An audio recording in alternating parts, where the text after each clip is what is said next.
감사합니다. 참 잘했어요.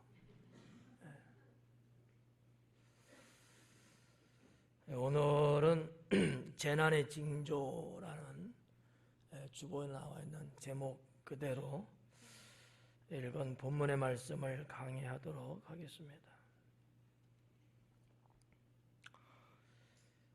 지난주에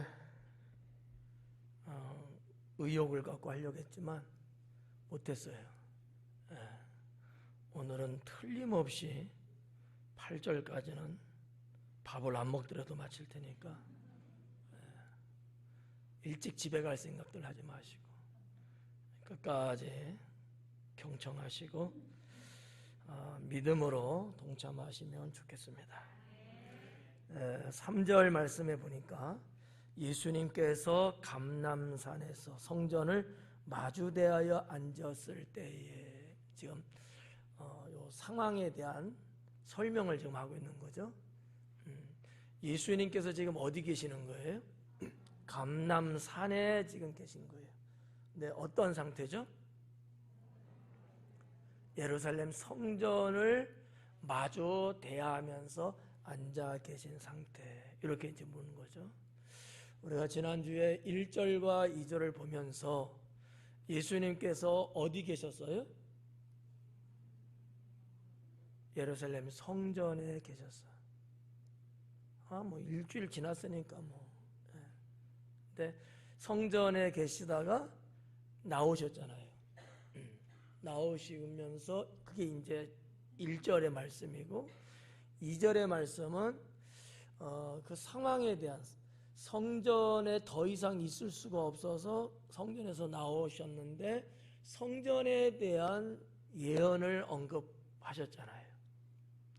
이 성전에 돌 위에 돌 하나도 남지 않고 다 폐허가 된다는 이런 예언의 말씀을 하셨다는 거죠. 한번 우리가 복습하는 차원에서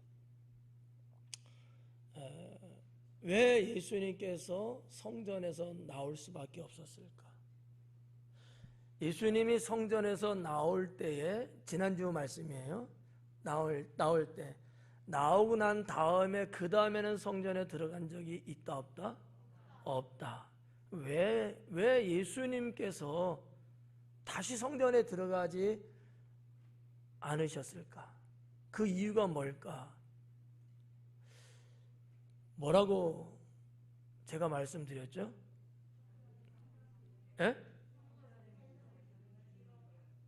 성전의 기능을 잃었기 때문에. 그게 뭐죠? 라고 물으면은 곤란하지. 한 3가지 정도 볼 수 있는데 한 서너 가지 된다고 그랬죠. 하나는, 성전은 어떠한 곳이냐? 거룩한 곳이다. 근데 그 거룩을 잃어버렸어요. 성전은 뭐 하는 곳이냐? 예배 드리는 곳이다. 예배가 형식으로 빠져버렸다는 거죠. 성전에서 무엇을 가르쳐야 되느냐? 진리를 가르쳐야 되는데 그들은 진리를 가르치기보다는 자기들의 사사로움이나 세상 것들을 이야기했다라는 거죠. 플러스 알파가 하나 만약에 있다면 이 성전은 너무 세속적으로 바뀌었다라는 거죠. 성전은 어떤 거예요? 한번 우리 교회 성전 한번 봐봐요. 자, 우리 교회 성전은 어떠한 곳이다? 예? 그거를 물었다면 내가 바보지. 제가 여러분을 무시한 거예요. 방금 이야기인데 또 물었겠어요? 성전은 어떠한 곳이다? 똑같은 바보 같은 대답만 하고 있는 거야. 성전은 하나님 나라다. 이거를 여러분 모를 리는 없죠. 다 알고 있죠. 그냥 몰라서도 묻어가기냐. 성전은 하나님 나라예요. 자, 우리 교회 이 성전은 어디라고요? 하나님 나라야. 제가 늘 말씀드리잖아. 우리가 보통 말하는 저 하나님 나라, 그 하나님 나라가 세상에 들어왔어요. 들어온 공유 면적이 교회다라고 했잖아. 세상이라는 데 하나님 나라가 들어와서 겹쳐진 부분 있잖아. 이 공유 면적 여기가 교회다라는 거죠. 그러면 지금은 그렇고 예수님 당시에 예루살렘 성전은 아니었을까요? 아니죠. 당연히 그때도 하나님 성전은 하나님 나라인 거야. 그러니까 하나님 나라는 누가 봐도 세속적이면 안 돼. 그죠? 하나님 나라가 여러분 세상을 닮아가고 세상의 것들로 가득 찼다? 말이 돼요? 만약에 그렇게 됐다면 그 하나님 나라는 어떻게 된 거야? 타락한 거예요. 그런 교회면 타락한 교회라는 거죠.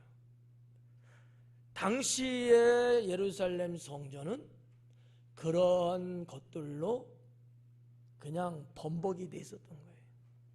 그래서 더 이상 예수님은 이 예루살렘 성전에서 더 이상 희망을 볼 수가 없었던 거죠.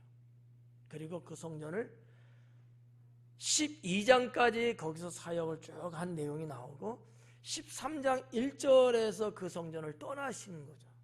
그리고 지금 3절에 온 거예요. 3절. 이 3절의 내용을 보니까 예수님께서 감람산에 올라가셨는데 거기서 성전이 마주 보이는데 마주 앉아갖고 계신다는 얘기예요. 이게 뭐 예수님 그 당시에 상태를 표현한 건 맞는데 이 기록 속에는 상당히 그 슬픈 스토리, 상당히 마음 아프고 상당히 그 종말적인 이런 부분들이 이 안에 담겨져 있다라고 저는 보는 거죠. 그냥 읽으면은 예수님이 감람산 가셔갖고 성전을 마주 보이는 곳에 맞은편에 앉아 계시는구나 이렇게만 알 수 있는 거죠.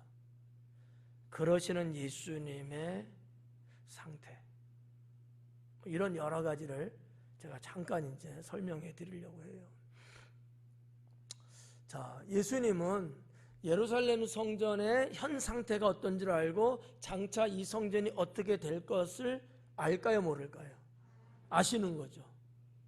장차 어떻게 된다는 거예요? 다 무너진다는 거잖아. 돌 위에 돌 하나도 남김없이 다 무너진다는 거잖아요. 완전 폐허된다는 거예요. 이것을 다 아시는 예수님께서 지금 그 성전을 떠났다고. 그만 안 돌아봐야지. 그렇지 않아요?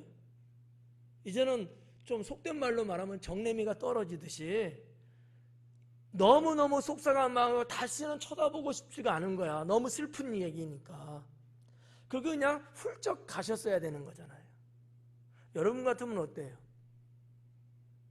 더 이상 희망이 없어. 더 이상 볼 곳이 없어. 기대할 만한 것이 하나도 없는 거야. 그래서 거기를 떠나버렸다고. 예를 들어서 여러분이 어느 동네 어느 집에서 사는데 거기에서 쫄딱 망하고 거기에 희망이 하나도 없고 거기에 엄청나게 불행한 역사의 인생을 거기서 살았어. 정말 어떻게 말하면 평생 겪어야 될 고통을 거기서 다 겪어버린 거야. 애정이 있을까 없을까요? 그래서 그 집을 떠나기로 가족 회의를 했고 이삿짐 다 챙겨서 갔다고. 그러면 그 집에 뭔 미련을 두고 그 쳐다볼까요, 안 볼까요? 그렇죠. 이게 정상이에요.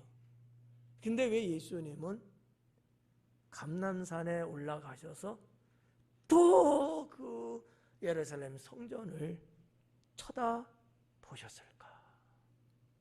이때 예수님의 마음은 얼마나 찢어지듯이 아팠을까?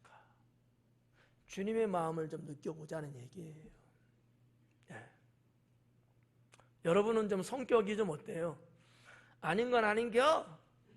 하고 딱 그냥 에이 몰라 하고 딱 뒤돌아서면 그래도 좀 미련이 있어서 쳐다보는 스타일이에요? 아니면 딱 잘라버리고 다시는 안 보는 스타일이에요?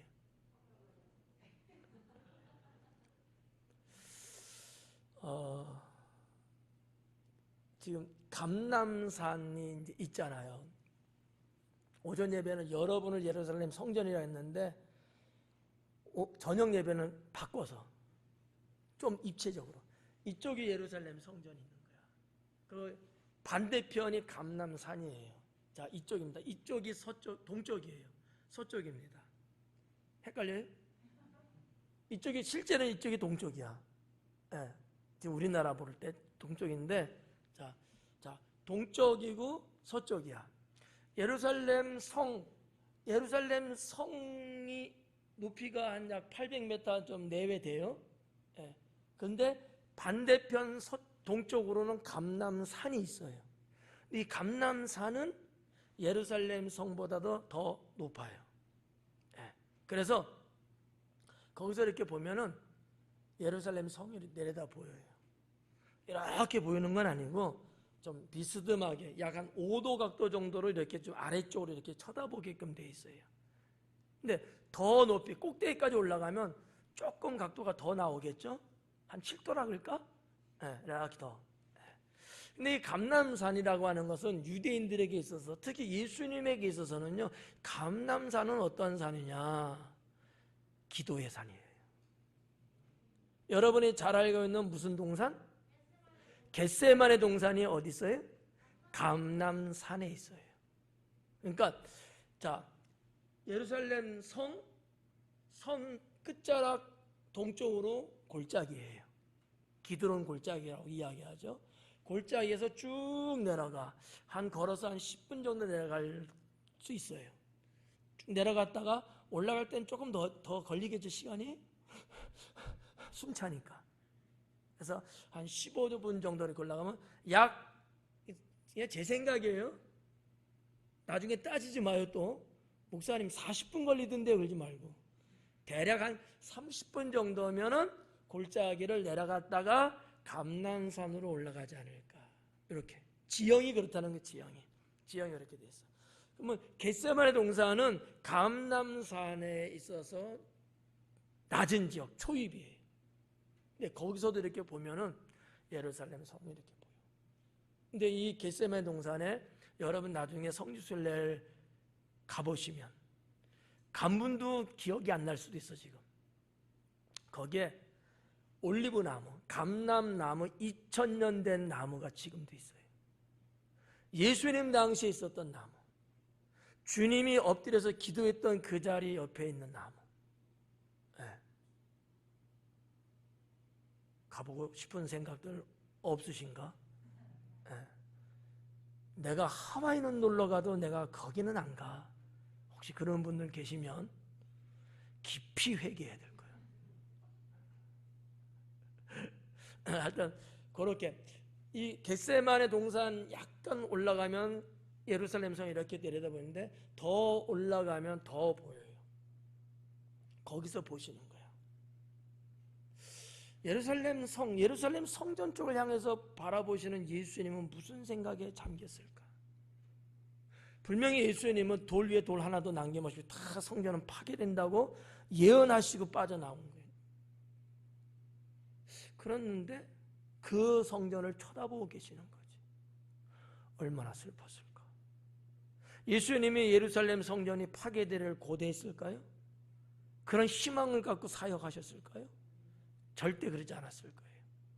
예수님을 포함해서 모든 유대인들은 예루살렘 성전이라는 것은 마치 뭐와 같으냐? 어머니와 같은 거예요. 어머니와 같은 거. 하나님이, 전능하신 하나님이 아버지라고 느낀다면 성전은 어머니와 같은 성격의 그 장소라고 할까? 유대인에게서 성전이 없는 건 곧 죽음이에요. 내 집은 없어도 성전은 있어야 되는 거죠.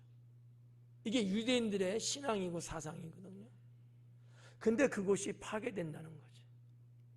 예수님은 그걸 알아요. 사람들은 모르죠. 모르는 사람들은 까불고 놀죠. 그 사실을 뻔히 아는 예수님은 슬픔에 잠기는 거죠. 여러분 한번 생각해 봐요. 미래를 아는 게 좋겠어요? 모르는 게 좋겠어요? 모르는 게 좋겠다. 미래를 모르는 게 좋다. 손 내리시고. 늦게 든 건 소용없어. 아는 게 좋겠다. 네, 손 내리시고. 한 6대4 되는 것 같아요. 저는 모르는 게 좋아요. 알면 스트레스 받아. 알면 걱정이 얼마나 생기는지 몰라. 물론 뭐 알아도 좋은 부분도 있어요. 그런데 모르고 사는 게 약이야. 여러분, 알고 아는 게 좋겠다는 사람 저 욕하지는 말아요. 편들어주지 않았다고. 만약에 여러분 5분 후에 여러분이 교통사고를 당한다는 걸 알았을 때 피할 수 없어.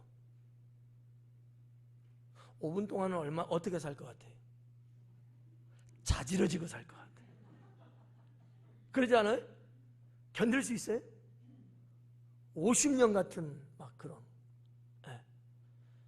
모르니까 콧노래가 나오는 거야. 알면은 아마 상여가 같은 게 나오지 않을까. 그러니까 알아서 좋은 것도 있어요. 미리 뭐 방지도 할 수 있고 뭐 준비할 이런 장점도 있지만 그런 것보다는 단점이 훨씬 많은 거죠. 예수님은 다 아시는 분인데 얼마나 괴로웠을까라는 거죠.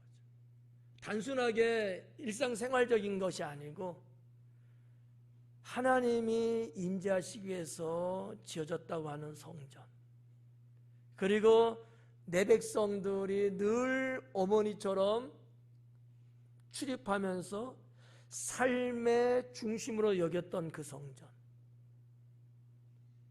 그 성전의 역할이 대단한 거거든요. 근데 성전이 무너진다는 것을 아시는 주님은 이 슬픔을 삼킬 수가 없는 거예요. 그러기 때문에 비록 떠나 나오시긴 했지만 그 성전을 보시면서 아마 성경에는 여기 읽은 본문에는 없지만 주님은 우셨을 것이다 라는 거죠. 저도 예루살렘 이스라엘 성지순례 3번을 갔는데 갈 때마다 여기 올라가죠.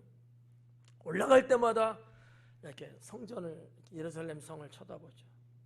한눈에 확 들어오니까 예수님은 이 자리에서 저것을 쳐다보면서 무슨 생각에 잠겼을까 하는 생각을 해봐요. 네. 제가 웃을 수 있을 것 같아요? 없을 것 같아요? 웃을 수가 없는 거야. 눈물이 핑 도는 거죠. 얼마나 힘드셨을까. 얼마나.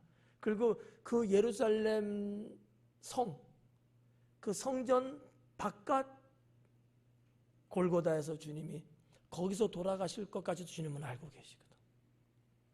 그걸 다 아시면서 쳐다보는 거지. 좋은 일이 일어나는 것을 다 알면서 쳐다보면은 얼굴에 미소가 있겠지만 참혹한 것을 알면서 그거를 바라볼 때는 얼마나 비잔하고 얼마나 애통스러울까. 이 3절의 요 상황 요것만 보면서도 우리는 이런 부분들을 어느 정도는 좀 가슴에 좀 지녀야 되는, 그래야지만이 예수님의 심장과 어느 정도는 좀 일치시킬 수 있는, 그래서 그래야지만이 주님의 마음이 어떤 마음인지, 그 주님이 이런 심정을 갖고 말씀하신 의미가 무엇인지를 깨닫지 않을까라는 생각에 말씀을 드려봅니다.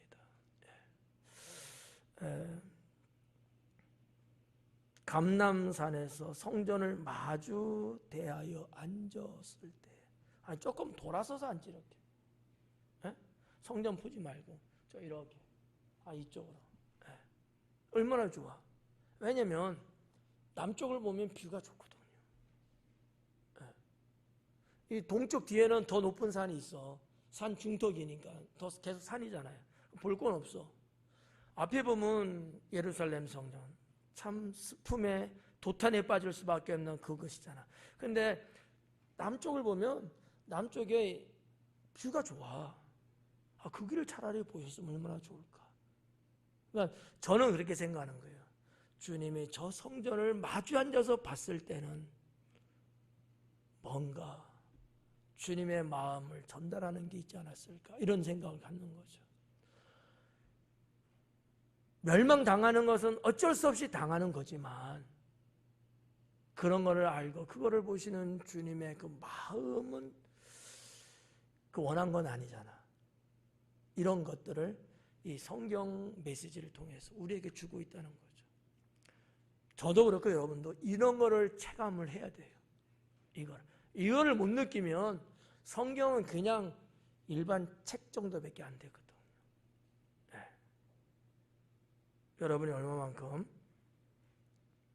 공감을 하고 계시는지 모르겠지만 아무튼 그렇다라는 얘기입니다. 그래서 예루살렘 감람산에서 주님이 그 기도는 희망의 기도는 아니었어요. 그렇죠? 희망의 기도 아니었거든요. 애잔한 기도였던 거죠.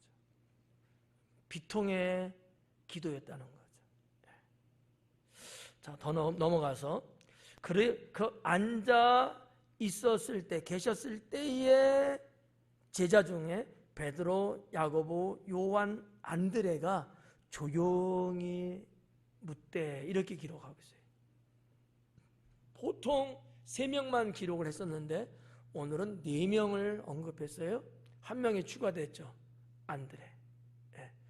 두 형제들이 나온 거야. 그죠? 안드레 형제, 야고보 형제. 이렇게 형제들이. 근데 그들이 주변에 동료들이 있을 거 아니에요. 다른 제자들도. 근데 요 4명이 예수님께 가까이 와서 조용히 물었다는 거예요. 좀 다른 말로 말하면 은밀하게 물었다는 거죠. 지금 언어적으로 말씀드린 거예요. 은밀하게, 조용히인데 선생님 이렇게 조용히 물은 거지. 근데 이 물음은 어떤 의미에서 은밀한 물음인 거야. 왜? 우리에게만 알려주세요. 뭘 보면 알 수 있어요? 여기 성경 보면 모르는데 이들의 지난날의 행적을 보면 그런 게 있어. 다른 제자 동료들은 다 아닐지라도 우리는 챙겨달라는, 주님의 우편과 좌편에 앉게달라고. 항상 이렇게 은밀하게. 제가 언젠가 잠언 강의할 땐가요, 귓속말로 속삭이는 것은 결코 좋지 않다. 그럴 때도 있어요. 필요할 때도 있어요. 있는데 그거는 옆에 사람이 없을 때. 같이 이렇게 있는데, 여러분 같이 이렇게 있는데 여기 산지하고 지금 성령하고 둘이 속닥속닥 하는 거야. 쳐다보면서 있지. 그러면 주변 사람이 어떨 것 같아요? 기분이 썩 좋죠. 안 좋겠죠. 그래서 성경에서는 은밀히 속삭이는, 은밀히 말한다는 거, 이거를 이제 속삭인다는 말로 표현들 많이 했거든요. 귀에 대고 속삭이는 것은 악하니라 라고 하신 거예요. 근데 여기 지금 4 제자가 와서 예수님께 은밀하게 물었던 거야. 그리고 이제 4절이 뭐냐면 우리에게 이루소서. 우리에게 알려달라는 거지. 뭐를? 그 뒤에 나오는 거죠.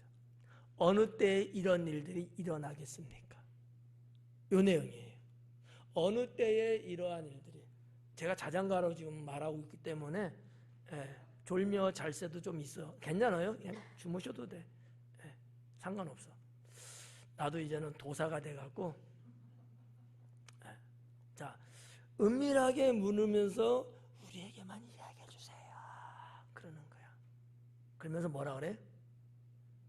선생님이 이야기하셨던 돌 위에 돌 하나, 그거 하나도 없어. 그게 어느 때예요? 그때 무슨 일이 일어나죠? 막 이러는 거야. 다른 제자들이 동료들이 봤을 때 이거 알게 되면 어떨 것 같아요? 이걸 돌로 쳐 죽여 말어. 자기네들끼리 가갖고 쏙닥쏙닥하고 주님한테 뭔가 얻어내려고 하는 거 아니에요. 배신감. 썩 좋은 건 아니야. 근데 아무튼 이 제자들은 이제 그랬다는 거죠. 어느 때에 이런 일들이, 우리 성경에 이런 일이 이렇게 나왔는데 원어에는 복수로 되어 있거든요. 이런 일들이, 어느 때에 이런 일들이, 어느 때와 때라고 하는 시간적인 것하고 일들이라고 하는 어떠한 상황적인 두 가지를 좀 제자들이 물은 거예요. 그러면 뭐냐면, 제가 오전 예배 때는 조금 더 이 부분을 좀 상세하게 좀 설명을 했는데 괜히 했다는 생각이 들어. 나 혼자만 떠든 것 같아서. 그래가지고 저녁 예배는 안 하려고. 길어지니까. 그래도 해요? 실망할 텐데.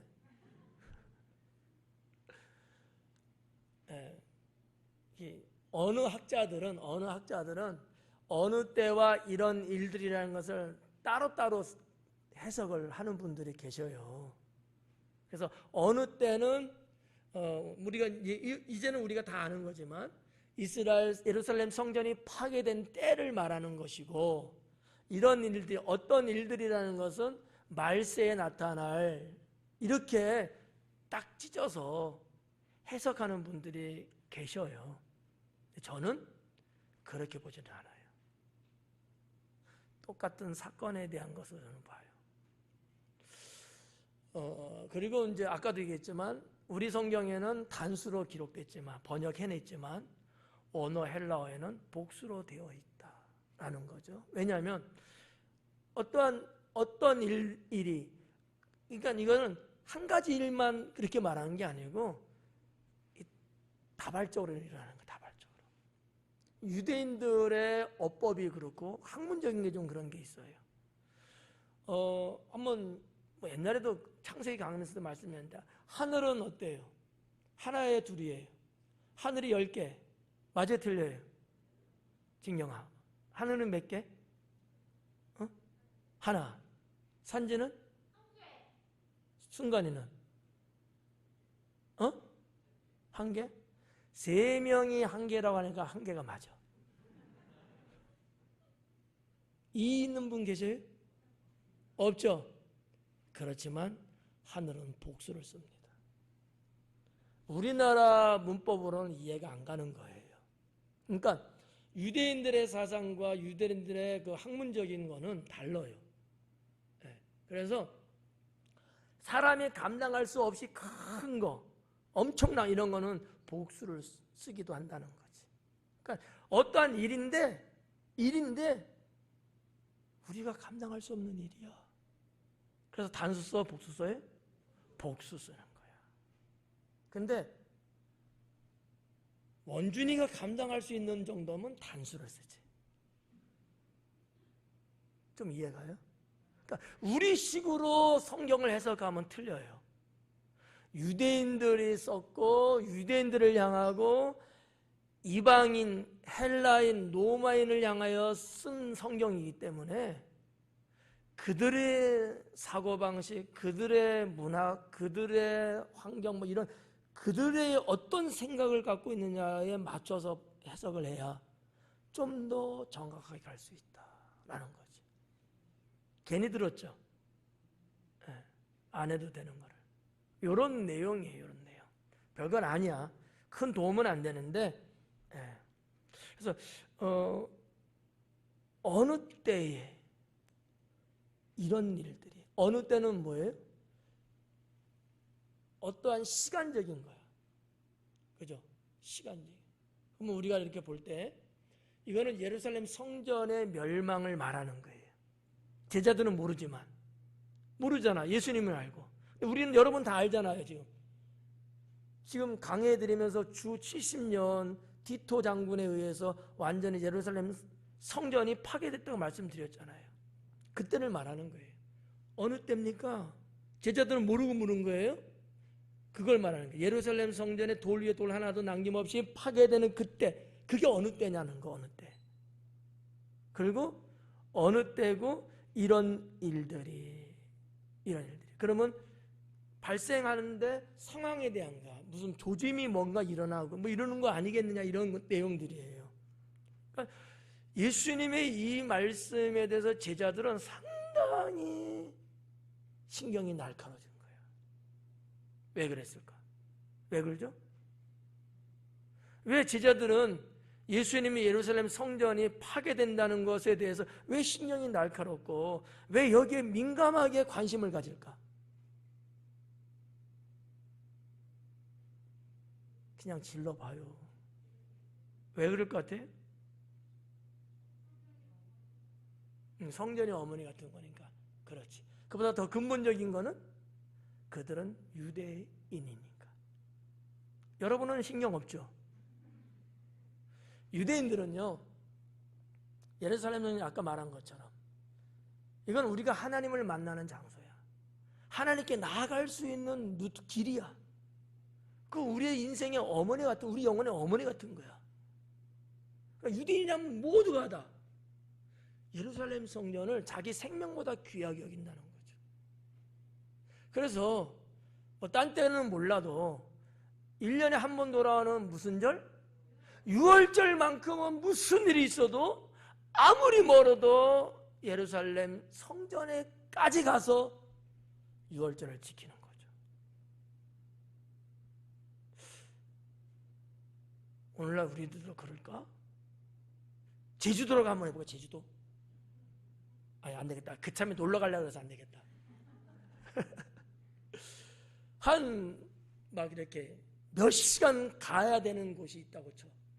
한번 자 우리 교회 이렇게 이런 말 해야지. 이런 말 하면 안 줘라.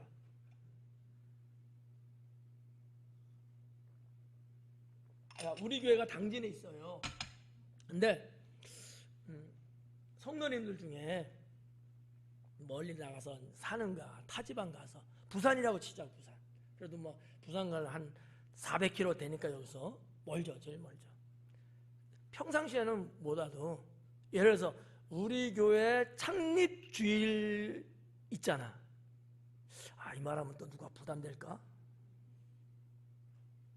그날만큼은 무슨 일이 있어도 부산서 여기까지 오는 거야. 여러분이 부산 가서 살아. 그쪽 어디 교회에 출석할 거 아니에요. 근데 우리 교회 창립 주일이야.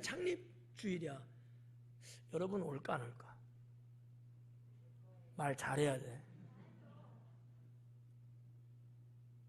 내가 볼 땐 안 와. 처음에 한두 번 오지. 시간이 갈수록 안 와. 안 와도 서운하진 않아. 예를 들면 이렇다는 얘기지. 유대인들은요, 안 올 수가 없어. 오는 것 자체가 신앙이니까.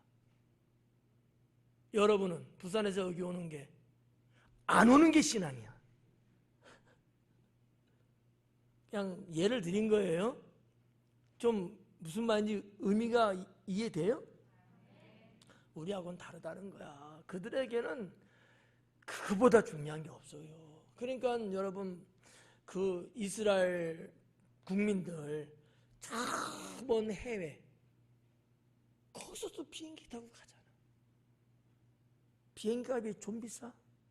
한번 왔다 가면 막 일주일 막 열흘 막 6월절 지내려면 한 일주일 정도 거기서 있으면서 해야 되는데 이게 쉬운 얘기가 아니에요. 유대인들은요 또 3,000% 빠지네. 유대인들은 성년식을 하잖아요. 우리도 성년의 날이 있잖아요. 성년식 하면요 미국이든 유럽이든 어디 있든지 간에 성년이 되는 그 나이에 해당되는 애들은 다 가. 예루살렘으로 가는 거야. 그게 왜 가는 거예요? 에? 그게 신앙이야. 그게 신앙이야. 하나님 앞에 나를 어른이 되면서 나를 하나님께 보여드리는, 바치는 신앙적이에요. 신앙적. 우리는 성년의 날 하면 뭐예요? 나 이제 어른 됐다 막 이거 주민등록증 있다 막 이런. 유대는 달라. 그들은요 잘 믿네 못 믿네 어쩌고저쩌고 말은 하지만 신앙으로 꽉 차 있는 사람들이에요. 우리가 정말 맨발로 쫓아가도 못 쫓아갈 만큼. 네. 뭐 여러 가지 다른 또 말씀이 있지만 그런 유대 민족이라는 거야. 그래서 제자들이 민감하게 볼 수밖에 없어. 너무 궁금한 거야. 너무 궁금한 거야. 나는 우리 성도님들이 예배 끝나고 별도 나중에 물어본 역사가 없어.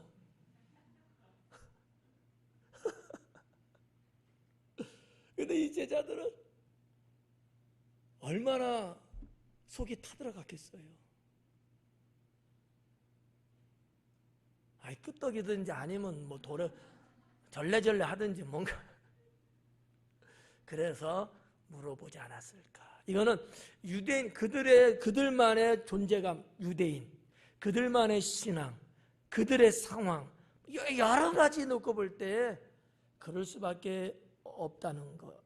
이런 거를 우리가 성경에 기록된 건 아니지만 그냥 이렇게 한번 사이드로 이렇게 좀 느껴보면 좀 더 이들을 이해하는데 도움이 되지 않을까 해서 말씀을 드리는 겁니다. 등짝에서 땀이 흐르고 있어요.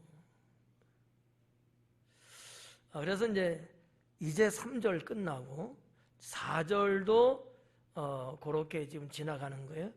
어느 때에 이런 일이 있겠사오며 이 모든 일이 이루어지려 할 때에 무슨 징조가 있겠습니까? 자, 여기서 이제 좀 역사적인 이야기를 좀 해드릴게요. 자, 예루살렘 성전이 파괴된 연도가 언제라고? 주 70년. 주 70년. 그런데 그때 티토 장군에 의해서 예루살렘 성은 함락되고 성전은 파괴되고 했지만 이스라엘이라는 나라가 완전히 초토화된 때는 아니에요. 그 집중적인 그 부분만 한 거야. 다른 지역, 저 갈릴리다, 뭐 사마리아다, 뭐 이런 데까지 뭐 와장창 막 쓸어버리고 그러지는 않았단 말이지. 역사적인 얘기예요. 그러다가 유대인들이 계속해서 항쟁을 하는 거야. 독립운동하고 뭐 여기서 데모하고 막 저쪽에서 막 데모하고 막 이러니까 로마의 입장에서는 눈에 가시지. 저것들을 쳐 죽이고 어떻게 해보고 싶지만 잘못 건드렸다가는 또 이게 종교 싸움이 되고 뭐 여러 가지 계산상에 있어서 미루고 있었는데 유대인들이 거의 전국적인 전쟁을 도발해. 그래가지고 로마는 잘 됐다 이것들. 이참에 싹 없애버려야 되겠다는 생각을 했을 거예요. 그때 일어난 전쟁이 AD 132년. 그래서 전쟁이 3년 동안 진행이 돼서 135년에 끝납니다. 그때는 이스라엘은 땅 자체에 없어요. 없어. 집들 다 불타고 다 무너지고 성이고 뭐가 없어요. 국민들도 없어요. 다 뿔뿔이 해외로 다 피난 가고 그 전쟁으로 인해서 죽은 사람이 수없이 많은 거예요. 제가 지난번 말씀드렸잖아요.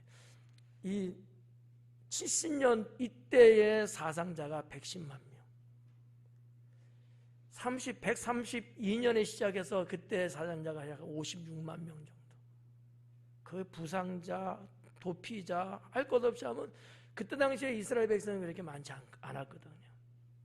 그래서 디아스포라라는 흩어진 유대인이라는 말을 언제부터 썼다고요? AD 135년 이후부터 쓰기 시작했다는 거죠. 그 흩어진 유대인들이야. 이 내용을 가지고 예수님이 지금 예언을 하신 거예요. 그러면 아까 제가 어느 학자들 얘기했잖아요. 어떤 분들은 해석을 이렇게 하더라.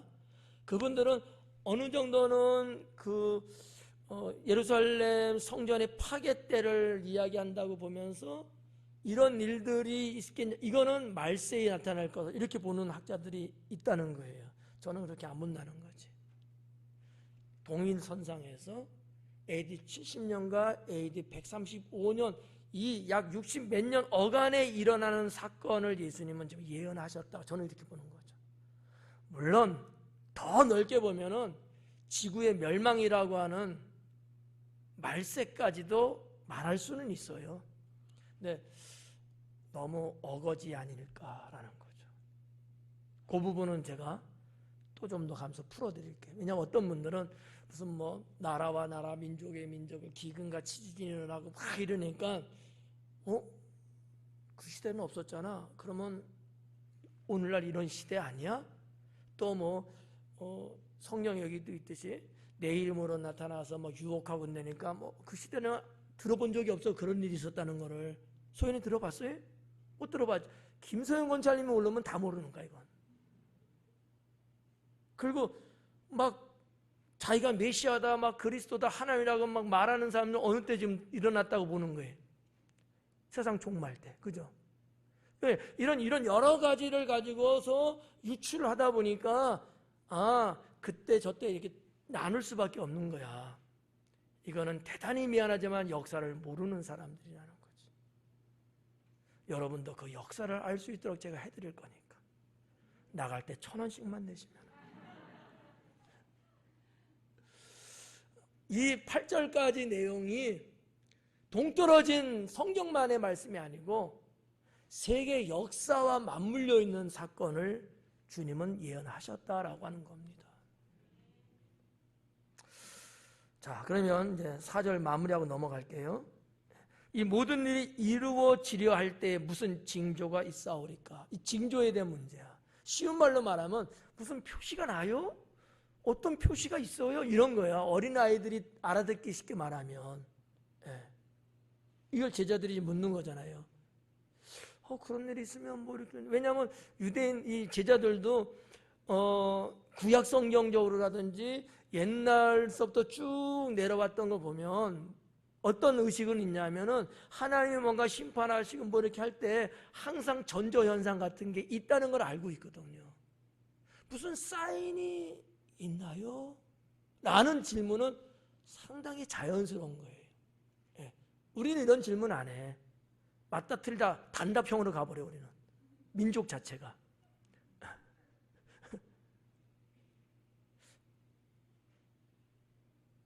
내가 너무했나? 이제 5절 말씀에 보면 예수님께서 거기에 대한 답변을 하셔요. 예수님께서 이르시되 너희가 사람의 미혹을 받지 않도록 주의하라. 사람의 미혹을 받지 않도록 주의하라. 그러니까 지금 그런 일들이 어느 때 일어나고 어떠한 징조들이 일어날 것이고 이렇게 물었는데 예수님은 마치 동문서답하듯이 사람의 미혹이 있을 거야. 그때 너희는 주의해야 돼. 이런 말씀한 거예요. 그러니까 제자들이 이해할 수 없는 거죠. 어떻게 보면 뭔가 딱 부러지게 이거야 이러면 좋은데 그냥 두리뭉실한 것 같은 이야기를 하셨는데 전혀도 들어보지도 못한 것 같은 거를 말씀한 거야. 사람의 미혹이라는 거야. 여러분들도 아까 다시 한번 돌아가 볼게요. 예수님 그 당시에 뭐 메시아가 나타났다, 누가 자기가 하나님이라고 말한다, 그 시대에 그런 일들이 있었다고 들어본 사람이 있어요? 여러분 예수님 믿으면서? 한 명도 없을 거라고. 왜? 아무도 이야기를 안 해주니까. 그런데 있었다는 거지. 유대의 역사학자 요세푸스는 그의 쓴 책에 의하면, 요세푸스 제가 가끔 이야기 드리죠. 예수님 그 당시 주 1세기 사람이야. 세계적으로 아주 유명한 역사학자거든요. 그 사람의 쓴 글과 고고 학문에 조사한 거를 이렇게 보면은 내가 그리스도다, 내가 뭐 진짜 선지자다 막 이렇게 자칭 자기가 메시아라고 말했던 경우가 29번 정도 있다고 기록하고 있습니다. 아무도 안 놀라 근데. 사실은 이런 얘기는 뭐 어서 듣지 못하죠. 그러니까 예수님은 지금 30년이에요. 주 30년이 지금은 30년이고,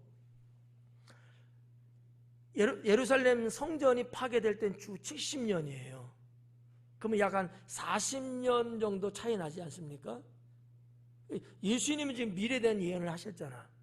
그러니까 그 70년 전으로 일어난 사건이 약 29번 정도 된다는 거지. 왜냐하면 요세푸스가 한 100년, 주 100살까지 이렇게 살았으니까.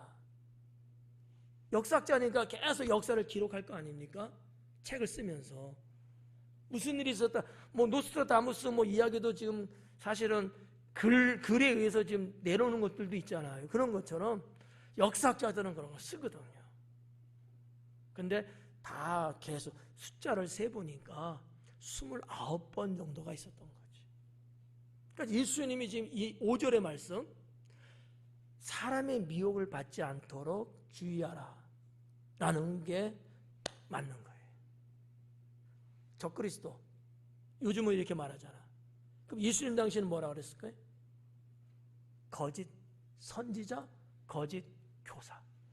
이것이 예수님 당시와 예수님 승천하신 이후 초대교회 때 누구나 다 이야기했던 용어들이에요. 여러분들이 신약성경을 보시면 사도 바울에 의해서도 보면 거짓 교사 이야기 나오잖아요. 이런 친구들이, 친구 아니다. 이런 자들이 그 당시에 그만큼 많이 출연했던 거야. 제가 지난주에도 한번 말씀드렸잖아요. AD 132년에 전쟁을 치르고 항쟁을 할 때 그들의 어떤 사령관, 그자가 자기가 메시아인 것처럼 행세하고 그랬었던 거죠. 그 사람도 아마 29명 중에 한 사람일 수 있어요. 이런 것들. 그러니까 예수님은 아시니까 사람의 미혹이 있을 거다. 그러면 야 배고프냐? 빵 사 먹을래? 이런 미혹이겠어요? 아닌 거야. 내가 메시아, 나를 따라라. 이런 유혹인 거지.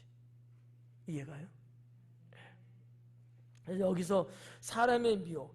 근데 이 미혹을 받지 않도록, 미혹을 받는다라고 하는 얘기인데, 미혹을 받는다는 건 뭐를 말하냐면 이런 거예요. 진리에서 벗어나게 한다는 거예요. 뭐 아파트 34평짜리를 살려고 했는데 미혹받아갖고 29평짜리를 샀다. 그런 얘기가 아니야. 진리의 삶을 살아가는 자들을 그러지 못하도록 진리에서 빠져나가게끔 만든다는 거지. 이게 미혹인 거예요. 미혹에 대해서 여러분 헷갈리면 안 돼요. 성경에서 말씀하는 미혹이 무슨 개념이냐?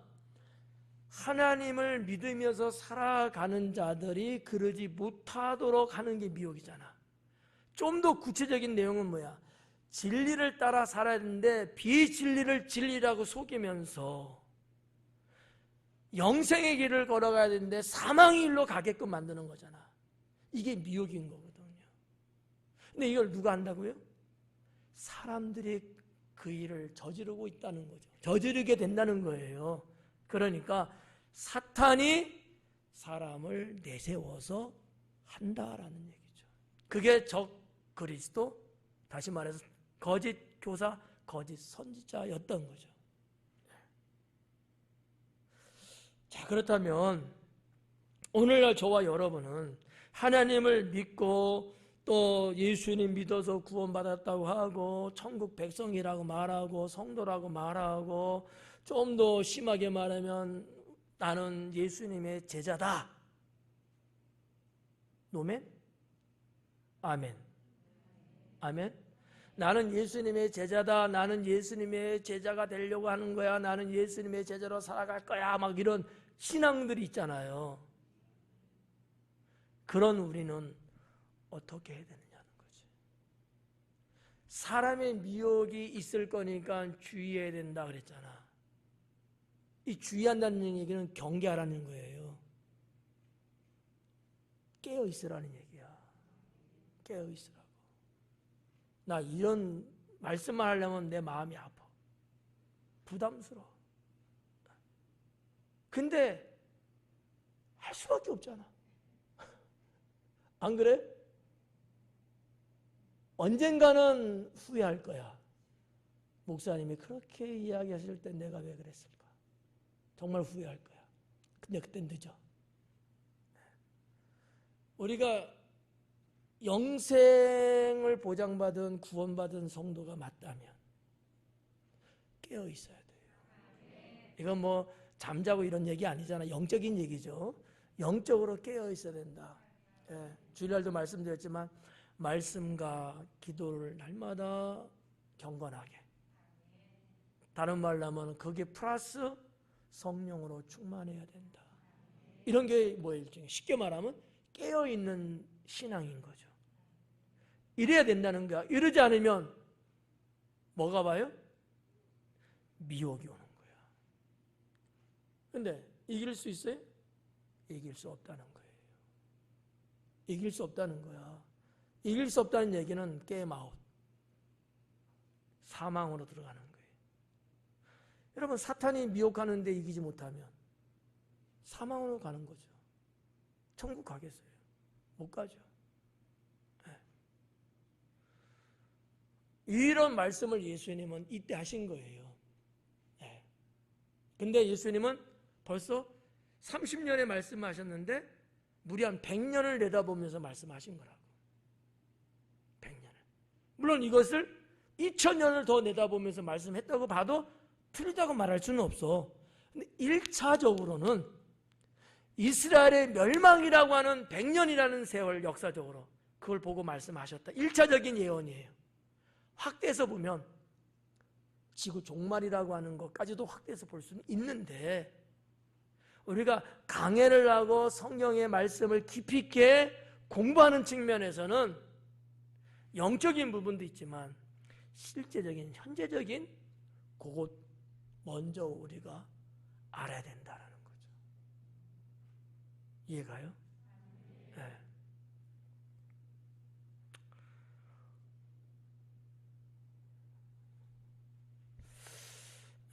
그래서 이제 이 5절 말씀을 보면서 우리는 그런 부분들을 스스로, 나 스스로가 조심하고 미혹에 넘어가지 않도록 깨어 있어야 된다. 그래서 날마다 경건의 삶을 살아야 된다라는 말씀을 드리고 싶고요. 6절 말씀에 보니까 많은 사람이 내 이름으로 와서 이르되 내가 그라하여 많은 사람을 미혹하리라. 6절, 많은 사람이 내 이름으로 와서, 아까 제가 몇 명 정도 나타났다 그랬죠? 29명. 많은 건가 적은 건가? 많은 거죠. 네. 아니에요? 내가 볼 때 많은 것 같은데 한 100년 정도, 100년 정도를 따져서 20명, 30명 잡고 3년에 1명 정도 일어난 거야. 여러분, 우리 당전에서 적그리스도 3년에 한 번씩 일어나요? 그러니까 얼핏 봐갖고 21명, 뭐 많지도 않은데 이렇게 볼 수도 있지만, 냉철하게 100년이라는 세월을 29분의 1로 나눠서 보면은 3.3년에 한 명 일어난 꼴이거든요. 정신없어요. 맨날 그 쫓아다니려고 하면은. 오늘은 1번 거짓 교사 쫓아가고, 3년에는 2번 거짓 교사 쫓아가야 되고, 3년에는 또 3번 쫓아가. 얼마나 바쁘겠어. 예수님의 나는 예언의 말씀이 그 시대를 말하는 것이라고 1차적으로 저는 믿어요. 그래서 이 말씀이 이제 그거예요. 많은 사람이 예수님 이름으로 와서, 개똥 이름으로 와서 사람이 안 믿죠. 김미진이라는 이름으로 오면 믿을까요? 안 믿어요. 예수님 이름으로 오는 거지. 내 이름으로 와서 이르되 내가 그라. 그는 누구예요? 메시아다. 내가 메시아다. 내가 메시아래잖아. 그래갖고 뭐 하나님의 교회도 그렇고 통일교도 그렇고 JMS도 그렇고 다 자기가 하나님이래잖아. 근데 다 죽었어. 어떡하지? 하나님의 깜빵에 가 있고, 이게 뭐 하는 짓이야? 적어도 나 정도는 돼야지. 나는 깜방도 안 가고 죽지도 않았잖아 아직. 우리나라도 아주 심각해요. 지방은 이 거짓 교사들이 많지는 않습니다만 서울은 엄청나게 많아요. 지금은 모르겠다. 제가 서울 떠난 지 오래돼갖고 떠나기 전만 해도요, 서울 강남에 43명 정도 살고 있었어요. 43명 중에 누가 진짜인지는 모르겠지만 그 정도로 많습니다. 우리 대한민국의 전국적으로는 수십 명 될 겁니다. 근데 우리는 믿을 수가 없는 거잖아. 그렇잖아요? 믿을 수가 없어요. 믿는 자를 미혹하려고 그러는 거거든. 당진에도 이단들이 있잖아요. 지금도 미혹하려고. 그들은요, 일반 세상 사람들한테 안 가잖아요. 거의 안 가잖아. 이미 믿고 있는 교인들에게 찾아다니잖아. 때로는 나한테도 와.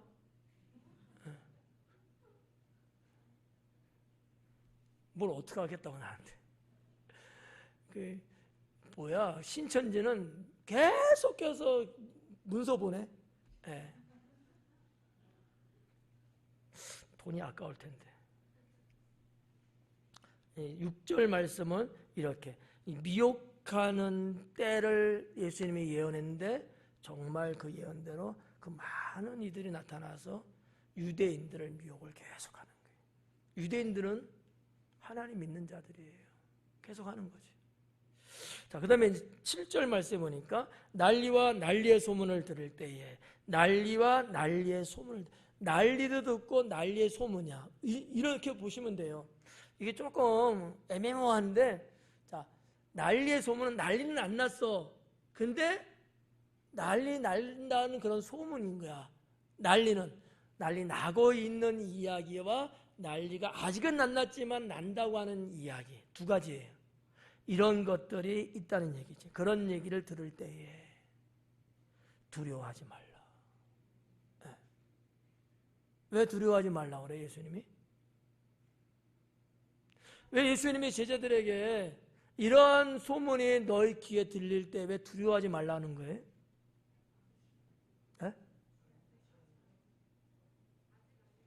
아직 아니어서. 그래도 예수님의 제자는 하나님을 믿는 유대인이고 예수님을 구주로 영접한 백성이고. 아니 제자들 이야기했다고 기분 나빠요? 아멘을 아무도 안 해주네? 그러면 이렇게 한번 해봐야지. 여러분은 두려워할 필요가 없어요. 예수님을 구주로 영접했고 구원받은 백성들이니까. 근데 왜 이거는 아멘 하냐고. 너무하다. 그러니까 우리가 너무 유대인을 깎아 생각하는 부분이 없지 않아 있잖아요. 너무 그렇게만 몰고 가면 안 돼요. 그들은 그들 나름대로의 신앙관도 있고 하나님이 유대인만큼은 딱 찍어서 내 백성이라 했거든. 아무리 그들이 정말 죽을 죄를 지었고 정말 주님께 버림받았지만은 뿌리채 뽑진 않았잖아. 여전히 유대인이라는 뿌리는 살아있단 말이지. 때가 되면 이 뿔에서 순이 나오고 싹이 터갖고 꽃과 열매를 맺거든요. 완전하게 유대인을 버리지 않았단 말이에요. 이런 것까지도 어떻게 보면 이런 말씀 속에 담겨져 있다. 보셔야 된다는 거지. 너무 유대인을 깔보지는 말자. 그러니까 예수님이 이런 일이 있지만 두려워는 마라. 너희에게는 하나님의 나라가 있지 않느냐. 내가 곧 길이요 진리요 생명이니 나로 말미암지 않고는 하나님 나라 들어갈 수 없대잖아. 근데 뭐라 그래? 너는 나를 믿어라. 그러니까 나를 믿어라. 나를 믿는 자는 영원히 죽지 않고 영생하리라 알잖아. 이런 말씀에 기초하여 예수님은 제자들을 향하여 말씀한 거예요. 두려워하지 마라. 이런 거죠.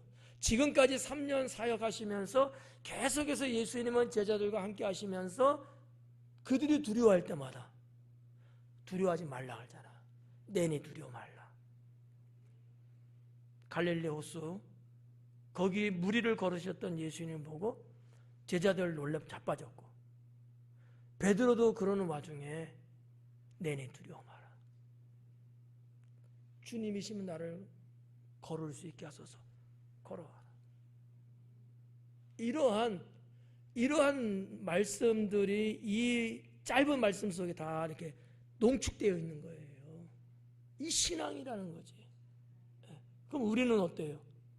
두려워해야 돼? 두려워하지 말라는 거지. 두려워하지 마라. 사실 여기서 지금 두려워하지 말라는 것은 좀 원어적으로 말하면 이런 거예요. 크게 소리 지르면서 난리치지 마라. 동요하지 말라 이런 말이거든요. 그거를 두려워하지 말라로 번역이 된 거예요. 막 여기 갔다 저기 갔다 막 우왕좌왕하고 와 이러지 말라는 거야. 소란 피지 말라는 거야. 왜? 시작도 되지 않았다는 거지.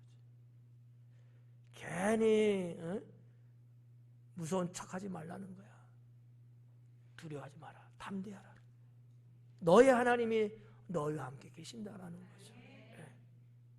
그런 7절의 말씀인 거예요. 사실은 난리와 난리의 소문을 들을 때 두려워하지 말라. 이런 일이 있어야 하되, 이런 일이 있어야 하되 아직 끝은 아니라. 여기 중요한 단어가 하나 있어요. 이러한 일이 있어야 하되, 이거예요. 이 무슨 뜻이냐면 하나님이 이스라엘을 심판하는 것은 이미 작정해 놓은 것이다 라는 겁니다. 이와 같은 일이 있어야 된다는가? 이거는 반드시 있게 돼 있다는 거야. 예정돼 있다는 얘기예요. 그렇지만 끝은 아니다. 시작이 불가하다. 그러니까 지금 오금이 저려갖고 지금부터 난리치고 그러지 마라. 왜? 제자들은 해야 될 일이 뭐가 있을까요? 그렇게 두려워하고 놀라고 이런 백성들을 어떻게 해줘야 돼? 그들을 감싸고 복음을 전해서 그들의 영혼을 이끌어내야 되잖아. 그래야 될 자들이 두려워하고 있어요? 아니죠. 이런 어떠한 사역적인, 어떤 사명적인 메시지도 이 속에 담겨 있지 않을까? 저는 그렇게 생각하는 거죠. 무슨 일 난데 여러분, 제가 두려워서 막 난리치고 팔짝팔짝 뛰고 말이죠. 그러면 여러분들은 저를 볼 때 어떨 것 같아요? 심란혀. 그럴 거 아니에요? 그럴 때일수록 상황을 판단을 잘하고 잘 여러분들 토닥거리고 안정을 취할 수 있도록 해줘야 될 거 아니에요. 맞아요? 예. 박영환 사 우리 속초 갔을 때 화재 났을 때 기억나시죠? 예. 다른 사람들은 막 난리치고 막 그냥 불길로 뛰어들어 도망가려고 막 그랬단 말이야. 근데 그때 목사가 난리치고 야 우리 도망가자 막 이러면